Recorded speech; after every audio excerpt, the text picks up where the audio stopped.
we all know when we buy stuff, we pay VAT on it, and that's 20%. And colleges do the same, basically. Now, if you're a school, you can claim the 20% back. Most people don't realise that. And it happens through a local authority. There's a process. If you're an academy, you can claim the 20% back.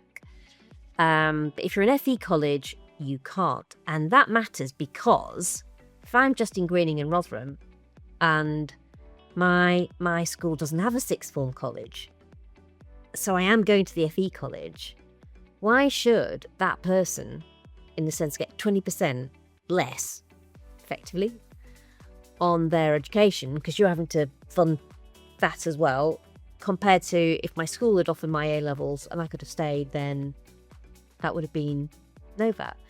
So it is time, isn't it, to just say, look, it doesn't matter whether you go FE, whether you stay at school and do school sixth form. Bottom line is we want more people going to FE, getting that stage of education. So actually we should equalise it, shouldn't we? You know, you should be able to claim the VAT back like you can if it was a school. Yeah. Brilliantly put, thank you. Yeah, I mean, yes, we're trying to keep the conversation about the inequity of VAT very much alive. We're working as a group of us with the largest colleges, and we're trying to keep that conversation very much alive at the moment. Primarily on exactly that point, there is an inequity. What costs a school for their young person £100 costs us £120. Yeah. And that's, that's an inequity that I simply think needs fixing finally. And we, as I mentioned earlier, we often deliver really quite the most expensive education as well, in terms of the kind of equipment. Yeah, because it's very applied learning, isn't it? And so, it's a lot more than just classrooms. Yeah, and so I think, on the basis that year on year, around 50% of the nation's 16-year-olds go to further education college and 50% stay in a school or academy. Some years it's 51 or 49, it might be 48 or 52. Yeah. Broadly speaking, if you look at the data, so why is that 50% of our country's 16-year-olds, why are they losing that 20%? We obviously... And you've talked about, if you like, the kinds of young people, certainly in Capital City College Group. I think the stats are that, for young people who go to FE, they're twice as likely to have been on free school meals.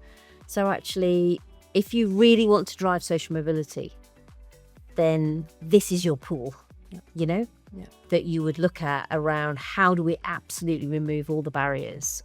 You certainly wouldn't penalise them compared to the, as you said, the 50% who end up staying at school and going to school sixth form.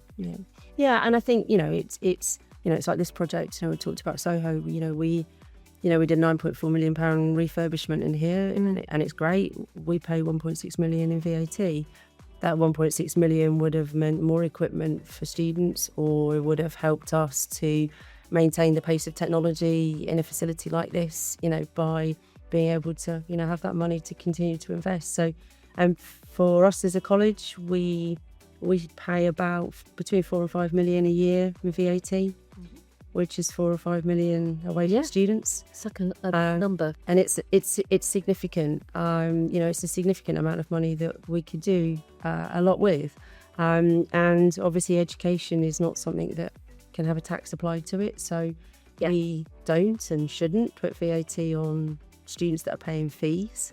So we're not, where in some businesses they are able to pass on the VAT. Obviously that doesn't happen for us. So we're fighting hard on what you so articulately put, Justine. Thank you. The inequity point. Let's create a level playing field here. And I think post-Brexit as well, these are the kinds of more flexible choices we've got. I mean, genuinely. It's up to us to decide. It just seems, for me, genuinely a bit odd that you would have a student in school who we've decided to give pupil premium for, because we want to support that learning, because we think that that young person might be from a more disadvantaged background, and we absolutely got to put them on a level playing field. But then when they go to FE, it's literally the opposite. They have 20% effectively taken out of their per pupil learning compared to had they been able to or wanted to stay in their school sixth form, and particularly for people who want to get into careers, they have a sense of what vocation they've got. And this is exactly what we've been trying to really develop over the last, I would say, 10, 15 years, is that vocational technical pathway.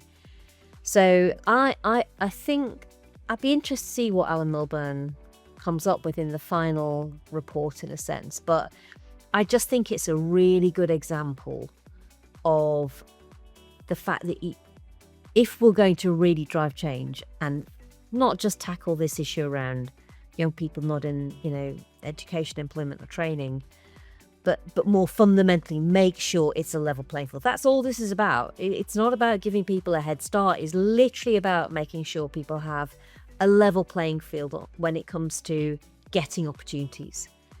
Then it feels to me like it's a portfolio of changes. And this surely ought to be one of them, in a sense. Because I think it's really hard to justify, how you keep the inequity there, in a way. Yeah, completely. I mean, I mentioned earlier, this for me is about parity in our education system. Academic routes, vocational routes, technical routes. Let's create complete and total parity. That a student, a young person decides to stay and do A-levels is treated no more favourably and not seen any more favourably than a young person that goes to college to study a technical or vocational. The notion of going to university it's not the right route for everyone. Yeah. Graduate unemployment is, as we know, it's quite high now. So for me, this starts with if we're really going to have parity between academic, technical and vocational pathways and celebrate that we need all three, equal absolutely. proportion, then this VAT policy needs to follow that message, because it is the same parity message. So let's create that.